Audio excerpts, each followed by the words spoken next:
Praise the lord. మన ప్రభును ప్రియరక్షకుడైన యేసుక్రీస్తు నామమున మీకు అందరికీ వందనాలు, శుభాలు. ప్రియదేవుని బిడ్డలారా, గడిచిన వారం మొదలుకొని మరొక వారం వరకు దేవుడు మనందరినీ సజీవులుగా ఉంచినందుకు ఆ ప్రభుకి మహిమ కలుగును గాక.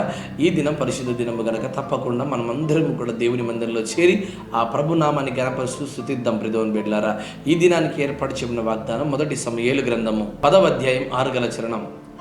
యెహోవా ఆత్మ నీ మీదికి బలముగా దిగివచ్చును. ప్రియదేవుని బిడ్డలారా, దేవుని ఆత్మ నీ మీదికి బలముగా దిగివచ్చును. దేవుని ఆత్మ ఎప్పుడైతే నీ మీద బలముగా దిగబడుతుందో అప్పుడు నువ్వు గొప్ప కార్యాలు చేయగలుగుతావు. ప్రియదేవుని బిడ్డలారా, చూడండి, మహాబలుడైనటువంటి సంసోన్ మహాబలవంతుడిగా ఉంటున్నాడు. అయితే తన బలాన్ని పోగొట్టుకున్నప్పుడు, దేవా ఒక్కసారి నీ ఆత్మను దయచేయి అని చెప్పగానే దేవుని ఆత్మ అతనిలోకి రాగా అతడు మరింత బలవంతుడయ్యాడు. ఇదిగో తన జీవిత కాలంలో చంపిన లెక్క కంటే ఒక్కరోజు ఒక్క దినాన చంపినటువంటి సంఖ్య ఎక్కువగా కనబడుతుంది. ఎందుకో తెలుసా? దేవుని ఆత్మ ద్వారా నింపబడ్డారు కాబట్టి.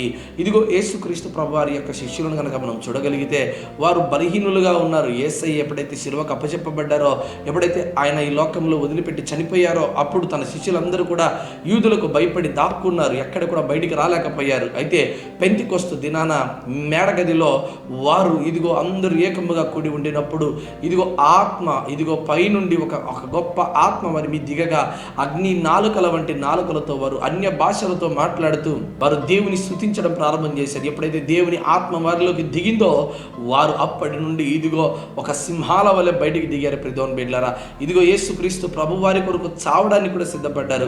దేవుని రాజ్యం కొరకు తన జీవితాలు దారబడడానికి కూడా సిద్ధపాటు కలిగారు. ప్రియదేవుని బిడ్డలారా, ఎందుకు తెలుసా? దేవుని ఆత్మ వారి మీదికి బలముగా దిగినది కనుక, దేవుని ఆత్మ బలవంతులుగా చేసింది కనుక. ఈరోజు నువ్వు బలహీనమైన స్థితిలో ఉన్నావా? దేవుని ఆత్మ నీ మీదికి రావాలని ఆశపడితే దేవుడు గొప్ప కార్యాలు చేస్తారు. సౌలు గారి జీవితంలో కూడా చూడగలిగితే దేవుని ఆత్మ అతని మీదకి వచ్చినప్పుడు ఆయన ఎద్దుల యొక్క కాడిమాను విరగొట్టిన స్థితిలో కనబడతా ఉంది. ఎప్పుడైతే దేవుని ఆత్మ అతనిలో నుంచి వెళ్ళిపోయిందో అప్పుడు అతను ఏ రీతిగా అయిపోయాడంటే, యెహోవా యొద్ద నుండి దురాత్మ అతనిలోకి చొరబడింది. ఈరోజు నీలో ఉన్న దురాత్మన దేవుని ఆత్మన పరిశీలన చేసుకో. ఒకవేళ గనక దేవుని ఆత్మ నీలో ఉంటే అది నేను బలహీనునిగా ఎప్పుడు చేయదు, బలవంతునిగా చేస్తుంది.